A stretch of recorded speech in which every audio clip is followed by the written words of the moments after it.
May mga gabing hindi dapat alalahanin. May mga pangalan na mas mabuting hindi nabanggitin. Pero ang gabing napasali si Lolo sa mga rebelde, iyon ang gabing nagbukas ng pinto sa isang lihim na hanggang ngayon ay bumubulong pa rin sa dilim. Tahimik ang baryo sa paanan ng bundok. Sa araw, payapa ito, mga batang naglalaro sa daan, mga magsasakang nagbubungkal ng lupa, at mga matatandang nagkukwentuhan sa ilalim ng punong mangga. Ngunit pagsapit ng gabi, nag-iba ang ihip ng hangin. Ang mga aso ay sabay-sabay na umaalulong, at ang makapal na hamog ay tila may tinatagong anyo sa likod nito. Sa dulo ng baryo, naroon ang isang lumang bahay na gawa sa kahoy at yero, ang bahay ng aking lolo. Siya ay isang tahimik na lalaki. Matangkad kahit bahagyang kuba na sa katandaan, may maputing buhok at malalim na mga mata na parang may baon na lihim. Bilang isang dating sundalo noong kabataan niya, sanay siya sa hirap at panganib. Ngunit kailanman ay hindi niya ikinuwento ng buo ang mga nangyari sa kanya sa bundok. Sa tuwing may magtatanong, isang maikling iti lamang ang isasagot niya, sabay tingin sa malayo na parabang may nakikita siyang hindi namin kayang makita. Lumaki akong nakikinig sa mga bulong tungkol sa kanya. Sabi ng iba, minsan daw siyang napilitang sumama sa mga rebelde na nagtatago sa kabundukan. Sabi naman ng iba, kusa raw siyang umakyat doon matapos ang isang trahedyang hindi na muling nabanggit sa baryo. Ngunit ang pinaka-nakakatakot sa lahat, may mga nagsasabing hindi lang tao ang kasama ng mga rebelde sa bundok. Isang gabi, habang malakas ang ulan at kumikislap ang kidlat sa madilim na langit, nagpasya si Lolo na magsalita. Ako'y 16 na taong gulang noon at kami lamang 2 ang nasa sala. Ang ilaw ng gasera ay kumikislap at ang bawat anino sa dingding ay tila gumagalaw sa sariling buhay. Doon niya unang inamin na totoo ang balita, napasama nga siya sa mga rebelde. Hindi raw iyon dahil sa ideolohiya. Hindi dahil sa galit sa gobyerno, kundi dahil sa takot. Ayon sa kanya, isang gabi raw ay may kumatok sa kanilang bahay. 3 lalaking armado ang nasa labas. Pinapapili siya, sasama siya sa kanila o may mangyayaring masama sa pamilya niya. Bilang panganay at haligi ng tahanan, wala siyang nagawa kundi sumunod. Iniwan niya ang lola ko na noon ay buntis pa lamang sa kanilang unang anak. Dinala siya sa gitna ng makapal na gubat. Sa unang mga araw, puro pagsasanay at pagbabantay lamang ang ginagawa nila. Ngunit habang tumatagal, napapansin niyang may kakaiba sa kanilang grupo. May mga gabing hindi lahat ay bumabalik sa kampo. May mga pangalang hindi na muling binabanggit. At higit sa lahat, may isang bahagi ng bundok na bawal puntahan, lalo na kapag kabilugan ng buwan. Isang beses, napilitan siyang magbantay mag-isa malapit sa ipinagbabawal na lugar. Tahimik ang paligid, ngunit ramdam niya may nakatingin sa kanya. Hindi iyon simpleng pakiramdam lamang, parang may malamig na hiningang dumadampi sa batok niya. Nang lingunin niya ang likod, wala siyang nakita kundi mga puno at makakapal na damo. Ngunit sa di kalayuan, may aninong mabilis na naglaho. Kinabukasan, may isang rebelde ang hindi na bumalik. Walang paliwanag, walang paghahanap. Parang normal lang sa kanila ang pagkawala. Ngunit nang minsang marinig ni Lolo ang usapan ng 2 kasama niya, doon siya kinilabutan. Hindi raw dapat mag-alala, may nagbabantay daw sa kanila sa bundok. Isang nilalang nakapalit ng kanilang kaligtasan ay may hinihinging alay. Doon nagsimulang magduda si Lolo kung ang mga rebelde ba ay nagtatago lamang sa militar o may mas malalim pang kasunduan sa dilim. Habang ikinukwento niya ito sa akin, napansin kong nanginginig ang kanyang mga kamay. Hindi siya ganito dati. Ang lalaking hindi na tinag sa putukan at tsera ay mata lamang ang malinaw niyang naalala, mapupula at kumikislap sa dilim. Mula noon, nagsimula siyang magplano ng pagtakas. Ngunit ayon sa kanya, hindi ganoon kadali ang umalis. May mga matang nagmamasid sa bawat kilos nila. At kapag may nagtatangkang tumakas, may naririnig na lamang silang sigaw sa gitna ng gabi, isang sigaw na biglang napuputol. Huminto si Lolo sa pagsasalita nang biglang umihip ang malakas na hangin sa labas. Bumukas ng bahagya ang bintana at pumasok ang malamig na simoy ng ulan. Saglit siyang napatingin sa dilim para bang may inaasahang makita roon. Tapos na iyon, mahina niyang sabi, "Akala ko tapos na." Ngunit bago pa ako makapagtanong, biglang may kumalabog sa bubong ng bahay.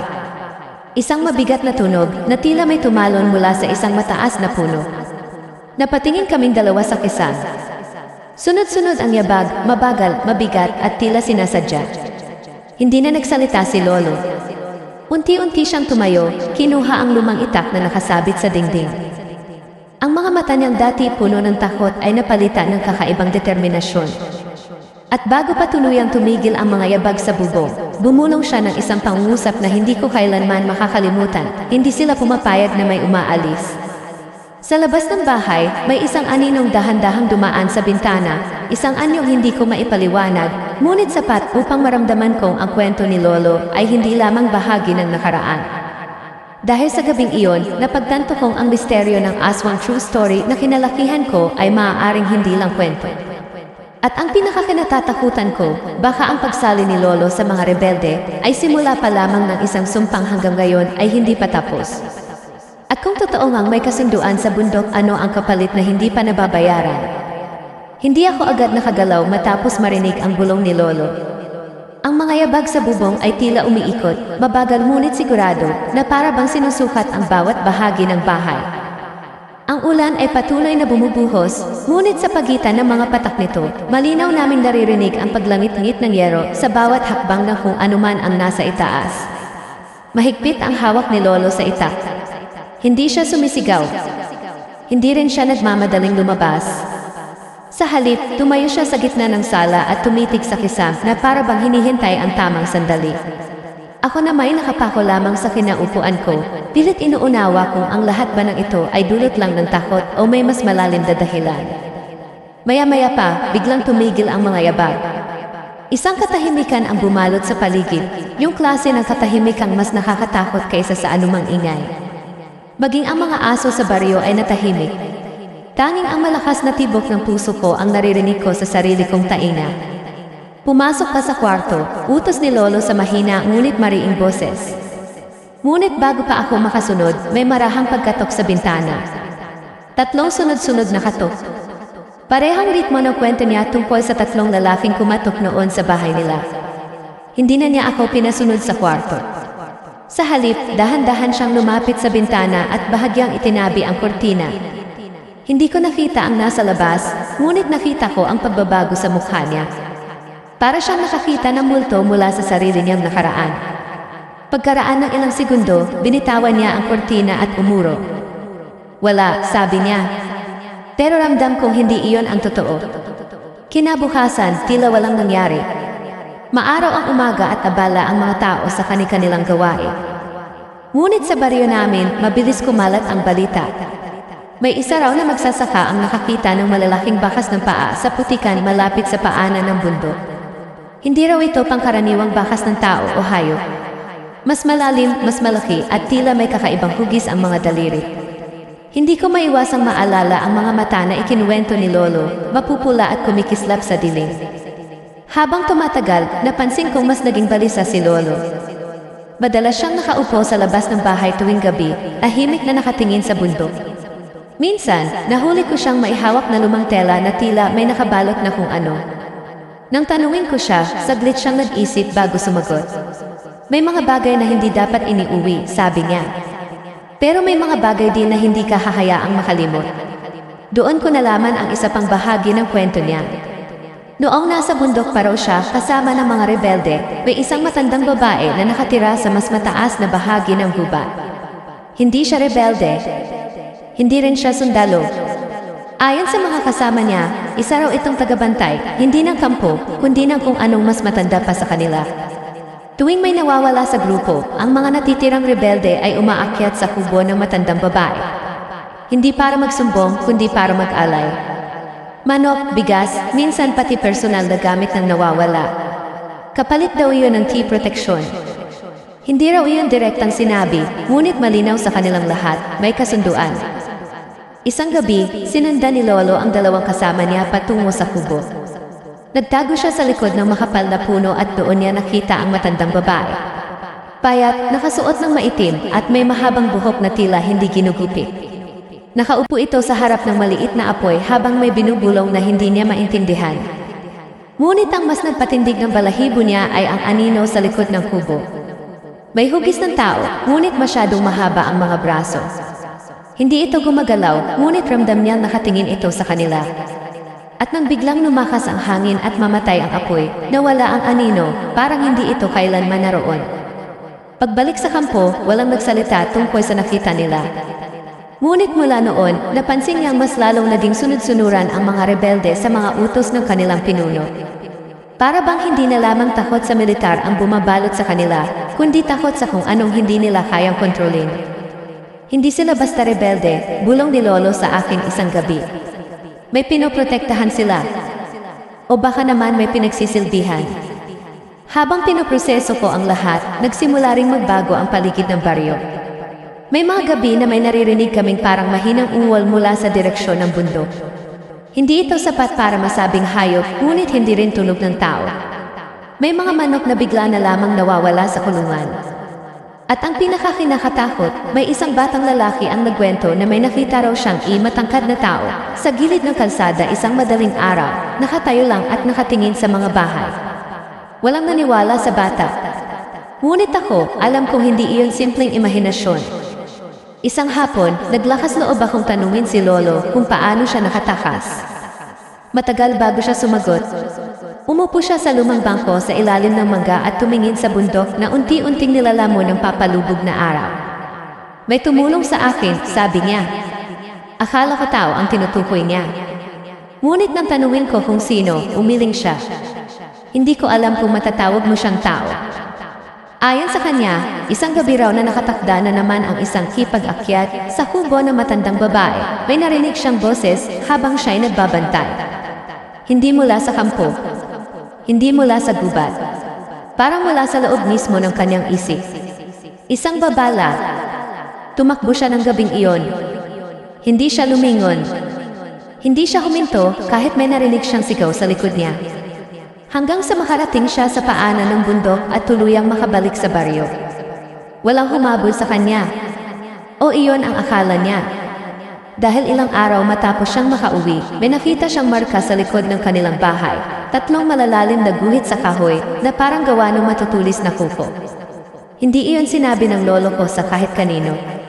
Tanging kay Lola lamang. At matapos noon, hindi na nila pinag-usapan ang bundok. Ngunit ngayong naririnig na naman namin ang mga yabag sa bubong at ang pagkatok sa bintana, malinaw na hindi pa tapos ang lahat. Habang papalalim ang gabi, muling umihip ang malamig na hangin. Namatay ang ilaw ng gasera kahit may sapat pa itong laman. Sa dilim, naramdaman kong may presensyang hindi sa amin. At mula sa labas ng bahay, may isang pamilyar na tunog ang muling umalinggaw-gaw, 3 sunod-sunod na katok. Ngunit sa pagkakataong ito, hindi sa bintana, kundi sa mismong pinto. At kasunod dito, isang mahinang boses ang bumulong mula sa labas. Hindi pa bayad ang utang. Hindi agad kumilos si Lolo nang marinig namin ang boses mula sa labas. Nakatitig lang siya sa pinto, hawak pa rin ang itak, habang ako na maihalos hindi na makahinga. Ang 3 katok ay hindi na naulit, ngunit ang presensya sa labas ay ramdam na ramdam, parang may nakatayo lang doon, naghihintay. Manatili ka sa likod ko, mahina niyang sabi. Dahan-dahan siyang lumapit sa pinto. Bawat hakbang niya ay may kasamang paglanit-ngit ng sahig na kahoy. Gusto kong pigilan siya, pero hindi ako makapagsalita. Nang tuluyan niyang buksan ang pinto, malamig na hangin ang sumalubong sa amin. Wala kaming nakita, walang tao, walang anino. Tanging ang madilim na bakuran at ang mga punong tila mas lalong umitim sa ilalim ng ulap. Ngunit sa lupa, sa harap mismo ng aming pintuan, may nakaukit na 3 malalalim na guhit. Parang marka ng kuko. Mula gabing iyon, hindi na kami nakatulog ng maayos. Halos gabi-gabi may kung anong ingay sa bubong o sa paligid ng bahay. Minsan may marahang paglalakad sa likod bahay. Minsan naman ay may tila mahinang pagbulong na hindi ko maintindihan ang salita, pero malinaw na hindi iyon hangin. Unti-unting nagbago si Lolo. Mas naging tahimik siya. Hindi na siya gaanong lumalabas sa araw, at tuwing dapit hapon ay para siyang nag-aabang ng kung ano. Napansin ko ring inilabas niya mula sa lumang bowl ang ilang gamit na hindi ko pa nakikita noon, isang lumang pulang panyo, isang maliit na kahoy na anting-anting, at isang pirasong tela na may kakaibang simbolo. Isang gabi, narinig kong may kausap siya sa labas ng bahay. Nang silipin ko mula sa bintana, nakita ko siyang nakatayo sa ilalim ng mangga, kaharap ang isang babae. Hindi ko agad nakilala, ngunit nang lumapit siya sa ilaw ng poste, nakita ko ang kanyang mukha. Matanda na rin siya, mahaba ang buhok na may halong puti at nakasuot ng maitim na damit. Bigla kong naalala ang kwento ni Lolo tungkol sa matandang babae sa bundok. Hindi ako sigurado kung siya nga iyon, ngunit pareho ang aura. Parehong may bigat ang presensya. Hindi ko narinig ang buong usapan, ngunit may ilang salitang umabot sa akin. Bumabalik na sila, sabi ng babae. Hindi ako ang may utang, sagot ni Lolo. Lahat kayo ay may bahagi. Kinabukasan, wala na ang babae. Nang tanungin ko si Lolo kung sino iyon, sinabi niyang matagal na raw itong nakatira sa kabilang baryo. Ngunit halata sa kanyang mukha na hindi iyon ang buong katotohanan. Habang lumalala ang mga pangyayari sa amin, may isa pang problema ang lumitaw. May mga sundalo raw na umiikot sa kabundukan. May balitang may natitirang grupo ng rebelde na muling nagpaparamdam. Ilang kabataan sa baryo ang tinanong, pati ang mga matatanda. Nang makarating ang balita sa amin, napansin kong lalong naging balisa si Lolo. Isang hapon, may dalawang lalaking nakauniforme ang dumating sa bahay. Magalang sila ngunit direkta ang mga tanong. Kilala raw nila si Lolo base sa lumang tala ng serbisyo. May impormasyon daw na may dating miyembro ng rebeldeng grupo ang bumalik sa lugar. Hindi ko alam kung ano ang mas nakakatakot, ang posibilidad na may natitirang rebelde o ang ideya na baka ang tunay na bumabalik ay hindi tao. Matapos umalis ang mga sundalo, matagal na nakaupo si Lolo sa sala. Kapag nagsimula silang maghukay ng nakaraan, sabi niya, may mga bagay na mas mabuting nakabaon na lang. Doon nagsimula ang pangalawang bangungot ko. Tuwing matutulog ako, napapanaginipan ko ang bundok. Nakikita ko ang sarili kong naglalakad sa makapal na gubat, kahit hindi pa naman ako nakapupunta roon ng malalim. Sa panaginip ko, may kampo sa gitna ng mga puno. May apoy. May mga lalaking nakaupo sa paligid, ngunit hindi ko makita ang kanilang mukha. Sa likod nila, may isang matangkad na anino. Hindi ito gumagalaw, ngunit alam kong ako ang tinitingnan nito. Isang gabi, sa panaginip ko, may lumapit sa aking isang lalaki. Bata pa siya, marahil nasa 20 taong gulang. Payat, may sugat sa noo at maputla ang balat. Tinitigan niya ako at bumulong, sabihin mo sa kanya, hindi kami kusang sumama. Pagkagising ko, pawis na pawis ako. At sa labas ng bintana, may nakita akong bakas ng paa sa lupa, papunta sa direksyon ng bundok. Hindi ko iyon agad sinabi kay Lolo. Ngunit kinagabihan, siya mismo ang nagsabi na kailangan na naming umalis pansamantala. May kamag-anak kami sa kabilang bayan na maaaring matuluyan. Hindi ito titigil, sabi niya. Habang nandito tayo, mas lalo lang silang lalapit. Ngunit bago pa kami makaalis, may isa pang pangyayari ang nagpatindi ng takot ko. Ang kapitbahay naming si Mang Isko, isang lalaking nasa 50, ay natagpo ang walang malay malapit sa paanan ng bundok. Wala siyang malubhang sugat, ngunit tila ba natuyuan ng lakas. Nang magising siya, iisa lang ang sinabi niya, may tumawag daw sa pangalan niya mula sa dilim. Boses daw iyon ng dati niyang kaibigan na matagal nang nawawala. Nang mabalitaan ito ni Lolo, lalo siyang namutla. Ginagaya nila, mahina niyang sabi. Ginagamit nila ang mga mukha at boses na kilala natin. Habang lumilipas ang mga araw, parang lumalapit ang bundok sa baryo. Mas makapal ang hamog tuwing umaga. Mas maaga ang pagdilim tuwing gabi. At sa tuwing sisilip ako sa bintana, may pakiramdam akong may nakatayo lang sa dulo ng kalsada, naghihintay. Isang gabi, habang nag-impact kami ng mga gamit, biglang namatay ang lahat ng ilaw sa baryo. Sabay-sabay. Walang babala. Sa gitna ng kadiliman, may narinig kaming pamilyar na tunog, mga yabag sa bubong. Ngunit hindi lang isa. Marami sila. Mabibigat. Mabagal. Sabay-sabay. Parang may nagtipon sa itaas ng aming bahay. Niyakap ko ang sarili ko habang si Lolo na may muling humawak sa itak. Ngunit sa pagkakataong ito, nakita kong may pag-aalinlangan na sa kanyang mga mata. Parang alam niyang kahit gaano siya katapang, may mga laban na hindi kayang panalunan ng talim ng bakal. At mula sa kisame, may narinig kaming mahinang pagkaluskos. Parang may dahan-dahang kumakalmot, hinahawi ang yero. Isang manipis na linya ng liwanag ang lumitaw sa pagitan ng mga tabla. May kung anong matulis ang unti-unting sumisilip pababa. At kasabay nito, isang sabay-sabay na bulong ang umalinggaw sa buong bahay. Oras na. Oras na! Ang sabay-sabay na bulong ay tila nagmula sa mismong mga dingding ng bahay. Hindi ko alam kung ilan sila, pero malinaw na hindi lang iisa ang nagsalita. Parang may grupo sa bubong, nakadikit ang mga mukha sa ero, nakikinig sa bawat galaw namin. Ang manipis na hiwa sa kisame ay unti-unting lumaki. May nahulog na alikabok sa sahig, kasabay ng marahang pag-uga ng buong bubong. Mahigpit ang hawak ni Lolo sa itak, ngunit sa unang pagkakataon, nakita kong nanginginig ang kamay niya. Sa likod ko ka lang, sabi niya, halos pabulong. Hindi ko alam kung saan kami tatakbo. Ang pintuan ay bukas, ngunit ang labas ay nababalot ng sobrang kapal na hamog. Hindi normal ang kapal nito, kahit ang puno ng mangga sa bakuran ay halos hindi ko na makita. Para bang ang buong baryo ay nilamon ng ulap na may sariling isip. May isang matulis na bagay ang tuluyang sumungaw mula sa butas sa kisam. Hindi ko agad maintindihan kung ano iyon. Mahaba, payat at parang buto na may matutulis na dulo. Dahan-dahan itong bumaba, sinusukat ang distansya papunta sa sahig. Napaatras ako habang si Lolo ay nagtaas ng itak. Sa isang iglap, bumukas ng mas malaki ang bahagi ng yero at may aninong mabilis na umuro. Narinig namin ang sunod-sunod na pagtalon sa bubong, na para bang may mga nilalang na nag-uunahan sa paggalaw. Hindi sila basta papasok, sabi ni Lolo, tila kinakausap ang sarili. May hinihintay sila. Hintay ng ano, naninginig kong tanong. Hindi siya sumagot. Sa halip, biglang may malakas na katok mula sa pinto. Hindi na tatlo, kundi sunod-sunod, halos galit. Parang may desperadong gustong pumasok. Sa pagitan ng mga katok, may narinig akong pamilyar na boses. Buksan mo. Ako to. Nanlamig ang dugo ko. Boses iyon ni Mang Isko. Pero hindi ba't nagpapahinga pa siya sa bahay nila matapos matagpuan sa bundok?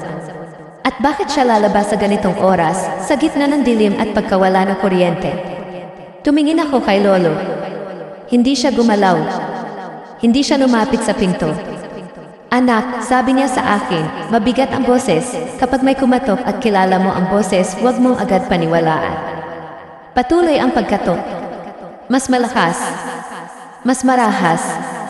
Alam kong nandyan kayo, sigaw ng boses sa labas. Tulungan ninyo ako. Kasabay nito, ang mga yabag sa bubong ay biglang tumigil. Isang nakakabinging katahimikan ang sumunod. At doon ko naramdaman ang mas matinding takot, ang pakiramdam na may desisyon na kailangang gawin. Kung bubuksan namin ang pinto at si Mang Isko nga iyon, paano kung mapahamak siya? Pero kung hindi naman siya, ano ang papapasukin namin? Lumapit si Lolo sa pinto, hindi para buksan, kundi para sumilip sa maliit na siwang sa gilid. Ilang segundo siyang nakatingin bago siya unti-unting umuro. Ano po ang nakita ninyo? Bulong ko. Hindi siya nag-iisa. Parang may humigpit sa dibdib ko. Bago pa ako makapagsalita, biglang tumigil ang pagkatok. Tahimik. Walang yabag. Walang boses. At kasunod nito, may marahang pagkamot sa kahoy ng pinto. Mabagal. Paulit-ulit. Parang may matutulis na kuko na sinusubukan itong hiwain. Unti-unting nagbitak ang pintura. Napahigpit ang hawak ko sa braso ni Lolo. Hindi tayo dito mananatili, sabi niya. Kapag bumigay ang pinto, wala tayong laban. Tumingin siya sa likod ng bahay, may maliit na bintana roon na maaaring daanan palabas. Ngunit sa isip ko, hindi malinaw kung may mas ligtas pa bang lugar sa labas. Habang nag-iisip kami, biglang may narinig kaming kaluskos mula sa loob mismo ng bahay. Mula sa kwarto. Unti-unting bumukas ang pintuan ng kwarto kahit walang hangin. Dahan-dahan, may kasamang paglangit-ngit. Sa loob ay purong dilim. May kasama tayo, mahina kong sabi. Hindi ko alam kung paano sila nakapasok. Sarado ang lahat ng bintana kanina. Pero malinaw na may presensyang nasa loob na, hindi lang sa bubong o sa labas. Isang malamig na simoy ang dumaan sa pagitan namin. Parang may mabilis na aninong lumusot sa gilid ng paningin ko. Nang lingunin ko, wala akong nakita, ngunit mas bumilis ang tibok ng puso ko. Biglang may nahulog mula sa kisam, hindi nilalang, kundi ang lumang pulang panyo ni Lolo. Bumagsak ito sa sahig sa pagitan namin. Napatitik siya rito, parang may naalala. Hindi pa pala tapos, bulong niya. Ano po ang hindi pa tapos? Ang kasunduan. Hindi pa niya natatapos ang salita nang biglang bumukas ng todo ang pintuan ng kwarto. Mula sa loob ng dilim, may dalawang matang kumislap, mapula, hindi gumagalaw, nakatitig sa amin. Hindi ito malinaw na anyo. Parang hugis lang sa dilim, mas mataas kaysa karaniwang tao. At nang humakbang ito palabas, hindi ko narinig ang yabag, parang dumudulas lang ito sa sahig. Napaatras kami pareho hanggang sa madikit ang likod namin sa pader. Sa labas, sabay-sabay na bumalik ang mga yabag sa bubong. Mas mabigat, mas mabilis, para bang may nagbibilang. 1, 2, 3. Sa bawat bilang na naririnig ko sa isip ko, mas lumalapit ang anino mula sa kwarto. Hindi ito nagsasalita, pero may pressure sa hangin, parang may bumibigat sa dibdib ko. Hinawakan ni Lolo ang anting-anting na inilabas niya mula sa bowl. Itinaas niya ito habang hawak pa rin ang itak sa kabilang kamay. Hindi na ako babalik, mariin niyang sabi, kahit nanginginig ang boses. Biglang umihip ang malakas na hangin sa loob ng bahay kahit sarado ang lahat. Lumipad ang mga gamit sa mesa. Namatay ang natitirang liwanag mula sa gasera. Sa dilim, tanging ang mapupulang mata ang nakikita ko. At sa labas ng bahay, may sabay-sabay na bulong na tila nagmumula sa buong baryo. Bayad, hindi ko na alam kung gising pa ba ako o nananaginip. Ang tanging malinaw sa akin ay ang pakiramdam na wala na kaming matatakbuhan. Ang bundok ay tila nasa likod lang ng bahay. Ang mga nilalang ay nasa bubong, sa labas, at ngayon, sa loob. At bago pa makapaghakbang si Lolo pasulo, biglang tumunog ang isang malakas na busina mula sa kalsada. Isang ilaw ang sumilay sa bintana, puti at maliwanag, parang headlight ng sasakyan. Sa unang pagkakataon, umurong ang anino sa loob ng bahay. Hindi tuluyang nawala, pero umatras patungo sa dilim ng kwarto. Ang mga yabag sa bubong ay biglang nagkawatak-watak. Ngunit bago tuluyang tumahimik ang lahat, ay huling bulong na umalingaw malapit mismo sa tainga ko. Kahit saan kayo magtago, dala niyo pa rin siya. Dahan-dahang bumukas ang pinto mula sa labas. At sa pagitan ng liwanag at dilim, may isang figurang nakatayo. Hindi ko makita ang mukha. Dahan-dahang luminaw ang figura sa pagitan ng liwanag ng headlight at dilim ng gabi. Isang lalaki ang nakatayo sa harap ng pinto. Hindi siya naka-uniforme ng sundalo. Hindi rin siya mukhang taga-baryo. Matangkad siya, payat, at basa ng ulan ang kanyang maitim na buhok na nakadikit sa noo. Mga nasa 30 taong gulang marahil. Ngunit ang mas nagpatigil ng hininga ko ay ang kanyang mga mata. Hindi ito mapula, pero pamilyar. Lolo, mahina ang boses niya, pero malinaw. Parang matagal na niyang gustong sabihin ang salitang iyon. Nanigas si Lolo sa tabi ko. Ang itak sa kamay niya ay bahagyang bumaba. Hindi maaari, bulong niya. Ang lalaki ay humakbang papasok sa bahay na parang wala lang ang nangyaring kababalaghan, ilang segundo lang ang nakalipas. Sa likod niya, ang ilaw ng sasakyan ay unti-unting namatay. Wala kaming narinig na makina. Wala ring tunog ng pag-alis. Parang basta na lang nawala ang liwanag. Sa isang iglap, ang aninong may mapupulang mata sa loob ng kwarto ay naglaho. Ang mga yabag sa bubong ay tuluyang tumahimik. Para bang umatras ang lahat para bigyang daan ang bagong dating. Sino ka? Nanginginig kong tanong. Hindi siya agad sumagot. Nakatingin lang siya kay Lolo. At sa mga matang iyon, may halo ng galit at lungkot. Hindi mo ba ako nakikilala? Tanong niya kay Lolo. Unti-unting namutla si Lolo. Ikaw hindi ka na dapat patay, putol ng lalaki. Bahagyang umiti, pero walang saya sa mukha niya. Iyon ang sinabi ninyo sa baryo, diba? Parang may bumagsak na mabigat na bagay sa dibdib ko. Patay. Lumapit siya sa mesa at hinawakan ang lumang pulang panyo na nahulog kanina. Dahan-dahan niya itong pinulot at pinisil sa kamay. Ako ang huling umakyat sa kubo, sabi niya. Naalala mo ba? Biglang bumilis ang paghinga ni Lolo. Hindi ko ginusto iyon, sabi niya. Hindi ko alam ang buong kasunduan. Humiti ang lalaki, isang ngiting mas nakakatakot kaysa sa anumang anino. Lahat kayo alam niyo. Hindi lang ninyo gustong tanggapin. Doon ko napagtanto ang twist na hindi ko inaasahan. Ang mga nawawalang rebelde, hindi sila basta inialay. May pumili. At alam mo kung sino ang pumili? Tanong ng lalaki, nakatitig pa rin kay Lolo. Tahimik si Lolo. Ang huling aalis sa bilog ng apoy, patuloy niya. Ang hindi makakapagbigay ng sapat na alay siya ang kukunin. Napaatras ako. Ano ang ibig mong sabihin? Unti-unti niya akong hinarap. At sa unang pagkakataon, nakita ko ang kakaiba sa kanya. Ang anino niya sa sahig ay hindi tugma sa galaw ng katawan niya.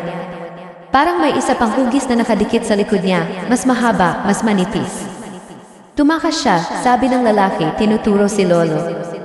At para makaalis may pumalit. Hindi ko agad naintindihan. Hanggang sa sinabi niya ang pangalan. Ang pangalan ng tunay kong lolo. Hindi ang pangalang ginagamit namin sa baryo, kundi ang buong pangalan niya sa bundok. At kasunod dito, ang mga alaala na hindi ko alam kung saan nanggaling ay biglang pumasok sa isip ko.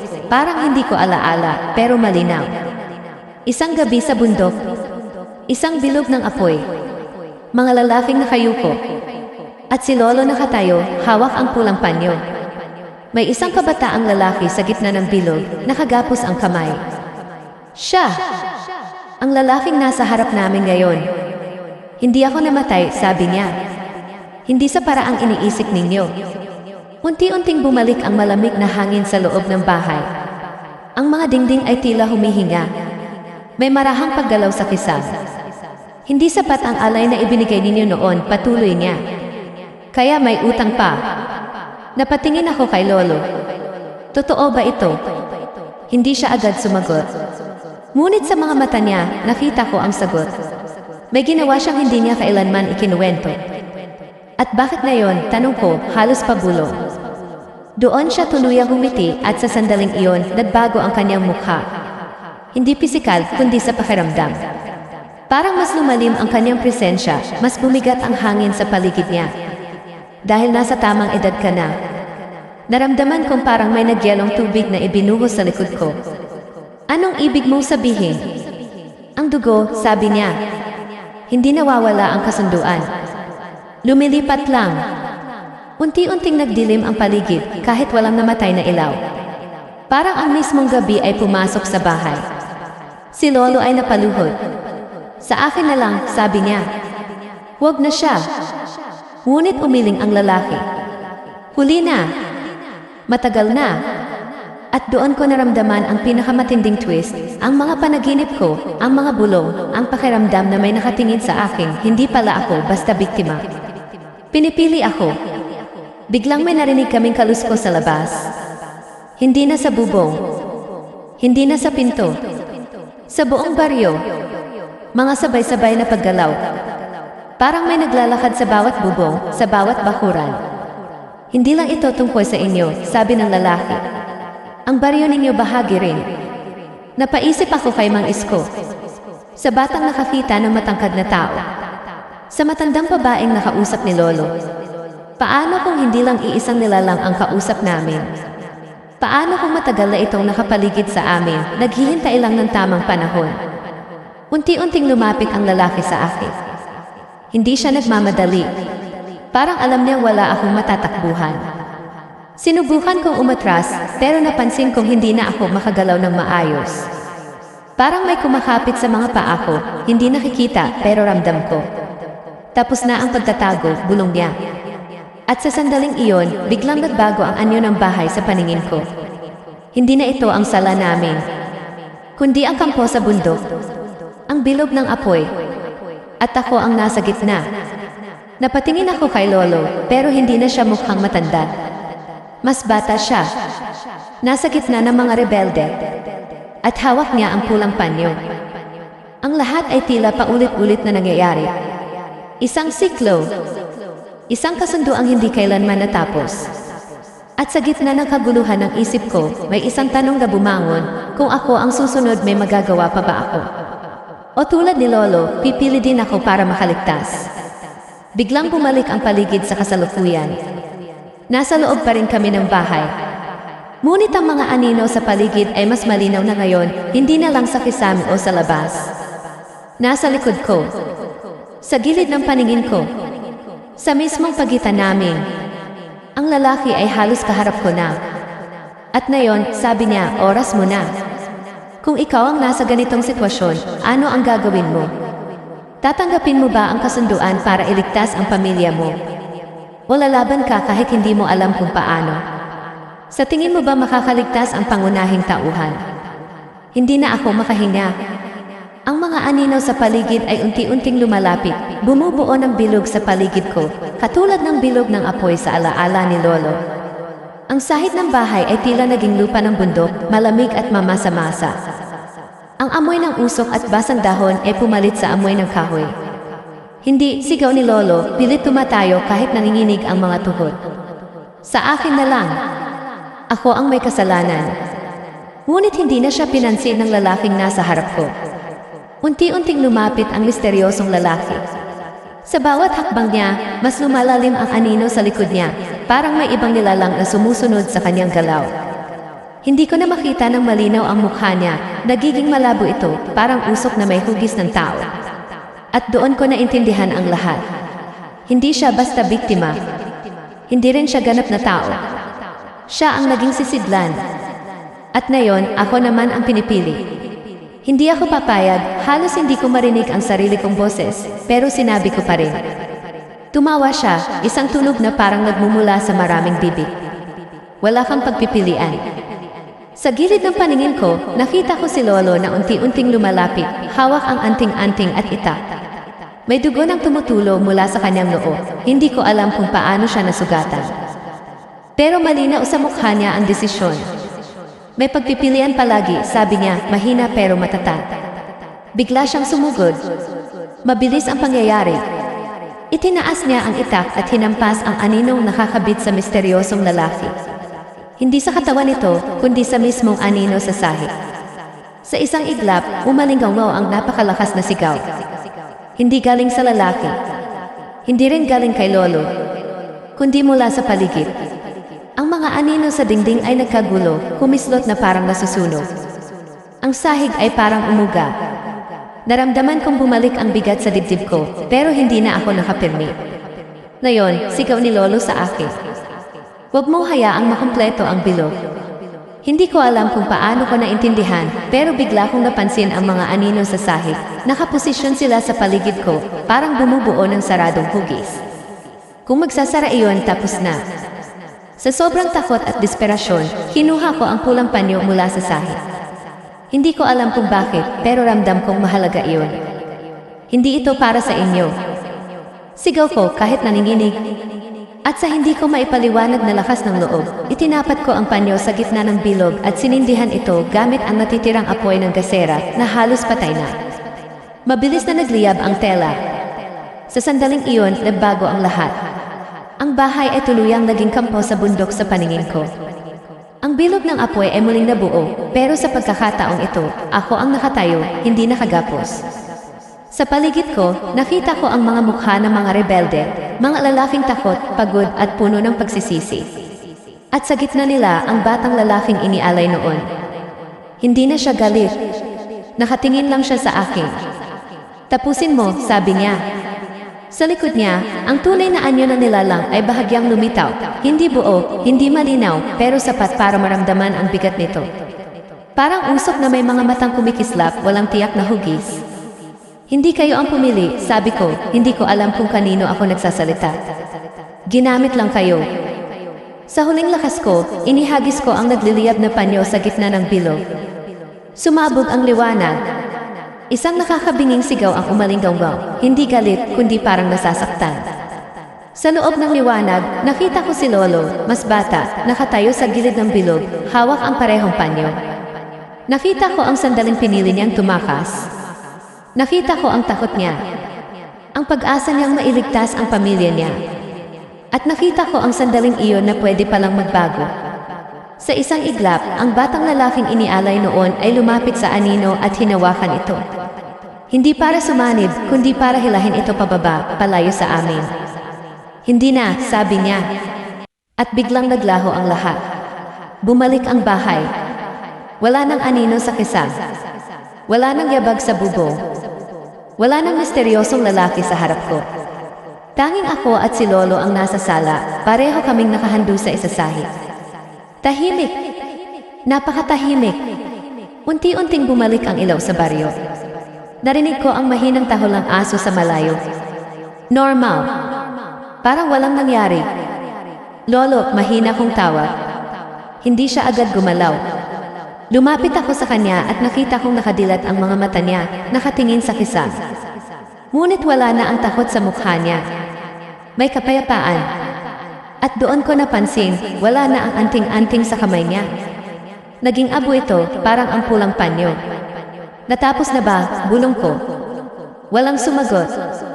Ilang araw ang lumipas na tila tahimik ang lahat. Walang kakaibang ingay. Walang bakas ng kuko sa pinto. Walang hamog na kakaiba ang kapal. Inilibing namin si Lolo sa tabi ng mangga. Sabi ng doktor, inatake raw siya sa puso. Pero alam ko ang totoo. Pinili niyang harapin ang kasunduan sa huling pagkakataon. At sa tingin ko, nabasag ang siklo. O iyon ang akala ko. Isang gabi, habang mag-isa na ako sa bahay, nakaupo sa parehong sala, naramdaman ko ang malamig na simoy ng hangin. Hindi malakas. Hindi marahas. Mahina lang. Parang paalala. Napatingin ako sa sahig. Walang bilog ng anino. Walang apoy. Ngunit sa gilid ng paningin ko, may bahagyang gumalaw. Nang lingunin ko, wala akong nakita. Hanggang sa tumingin ako sa salamin sa dingding. At doon ko napansin. Ang anino ko sa likod bahagyang nahuli sa galaw ko. Isang segundo. Dalawa. At bago tuluyang magtugma ang galaw namin, may narinig akong mahinang bulong. Hindi mula sa labas. Hindi mula sa bubong.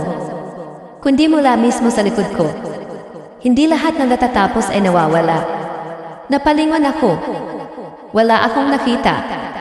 Pero sa sahig, sa ilalim ng paa ko, may manipis na guhit ng anino, parang simula ng isang bilog. Pagkatapos ng gabing iyon, tila bumalik sa normal ang lahat, pero alam kong hindi na talaga magiging normal ang buhay ko. Tahimik ang baryo sa mga sumunod na linggo. Wala nang misteryosong pagkatok sa pinto. Wala nang mabibigat na yabag sa bubong. Maging ang makapal na hamog na madalas bumalot sa paanan ng bundok ay tila numipis. Ang mga tao ay nagsimulang bumalik sa dating usapan, ani ng palay, presyo ng isda, sismis tungkol sa kung sino ang lilipat ng bayan. Pero sa tuwing dadaan ako sa ilalim ng mangga kung saan namin inilibing si Lolo, hindi ko maiwasang maalala ang huling sandali niya. Ang kapayapaan sa mukha niya. Ang paraan ng pagsakripisyo niya para maputol ang kasunduan. Maraming tanong ang naiwan sa isip ko. Totoo bang naputol na ang siklo? Ano ba talaga ang nilalang na nasa likod ng lahat? At ang lalaking naging sisidlan, siya ba ay tuluyang nakalaya o tuluyan na ring nawala? Isang gabi, habang mag-isa ako sa sala, binalikan ko ang mga alaala. Pinilit kong isa-isahin ang mga piraso ng katotohanan. Hindi kusang sumali si Lolo sa mga rebelde. Pinilit siya ng takot.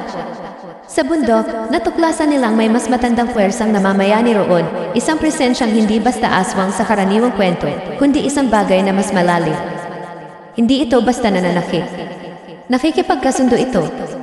Kumakapit sa takot, sa pagnanais mabuhay, sa pag-asa na makaligtas. At sa isang gabi ng kahinaan, pinili ng mga rebelde na sumunod sa bulong ng dilim. Hindi sila halimaw. Mga taong natakot lang. Si Lolo, sa huling sandali, pinili niyang harapin ang kasalanan. Hindi niya ako hinayaang maging kapalit. Sa pamamagitan ng pagsira sa bilog at pagsunog sa simbolo ng kasunduan, nabasag ang paulit-ulit na pag-aalay. Pero may isang detalye na patuloy na bumabagabag sa akin. Bago maglaho ang anino, may sinabi ang misteryosong lalaki, hindi lahat ng natatapos ay nawawala. Sa una, inisip kong pananakot lang iyon. Isang huling pagtatangka para maghasik ng takot. Ngunit habang tumatagal, may mga maliliit na bagay na hindi ko maipaliwanag. Minsan, habang naghugas ako ng pinggan, napapansin kong may bahagyang galaw sa refleksyon ng tubig, parang may aninong dumaraan sa likod ko. Paglingon ko, wala naman. May mga gabing nagigising ako ng 3:00 ng madaling araw, eksaktong oras na naririnig ko noon ang mga bulong. Wala akong marinig na yon, pero may pakiramdam akong may nakamasid. Isang beses, napadaan ako sa paanan ng bundok kasama ang ilang kabataan sa baryo.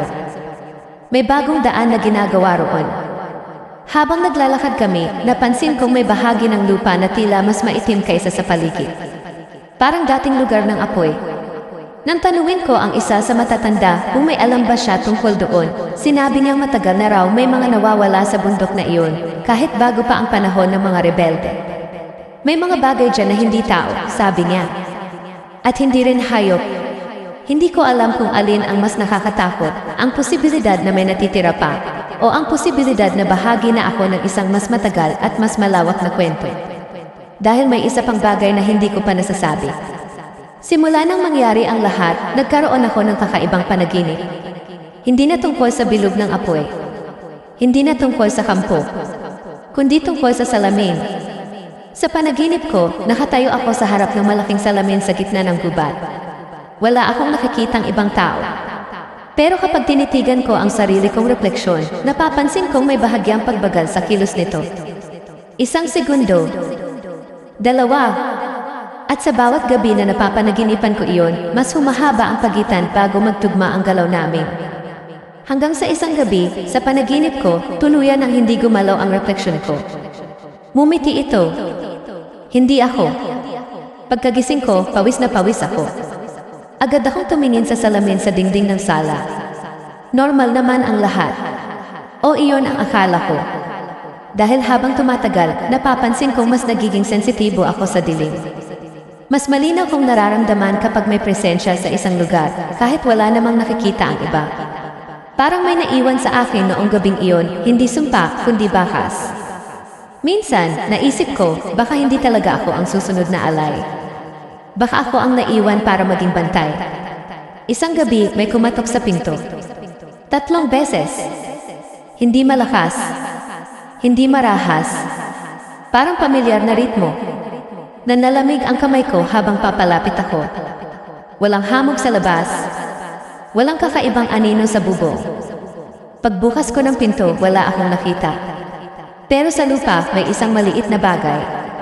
Isang piraso ng pulang tela. Hindi abo. Hindi luma. Bagong punit. Dahan-dahan ko itong pinulot. Sa likod ko, sa loob ng bahay, may narinig akong mahinang kaluskos. Parang may naglakad sa sala. Alam kong mag-isa lang ako. Dahan-dahan akong pumasok at isinara ang pinto. Tahimik. Walang anino sa kisam. Walang kakaibang galaw sa dingding. Huminga ako ng malalim at tumingin sa salamin. Nakita ko ang sarili ko, pagod, mas matanda ang tingin kaysa sa edad ko. Ngunit sa likod ko, sa mismong pagitan ng ilaw at dilim, may bahagyang pag-itim ng anino. Hindi ito gumalaw. Hanggang sa kumurap ako. Sa isang iglap, tila may isa pang hugis na nakadikit sa likod ko, mas matangkad, mas payat. At bago ko pa magawang lumingon, may bumulong ng napakalapit sa tainga ko. Hindi pa tapos ang bantay. Bigla akong napaharap sa likod. Wala. Pero ang pulang tela sa kamay ko ay unti-unting umiinit. At sa sahig, sa ilalim ng ilaw, may manipis na guhit ng anino na dahan-dahang bumubuo ng kalahating bilog. Hindi ko alam kung ito ba'y panibagong simula o huling etyo ng nakaraan. Ikaw, ano sa tingin mo? Tuluyan na bang naputol ang kasunduan o may mas malalim pang dahilan kung bakit naiwan ang bakas? Kung gusto mong malaman ang susunod na mangyayari, sabihin mo lang sa comments kung handa ka pang bumalik sa bundok.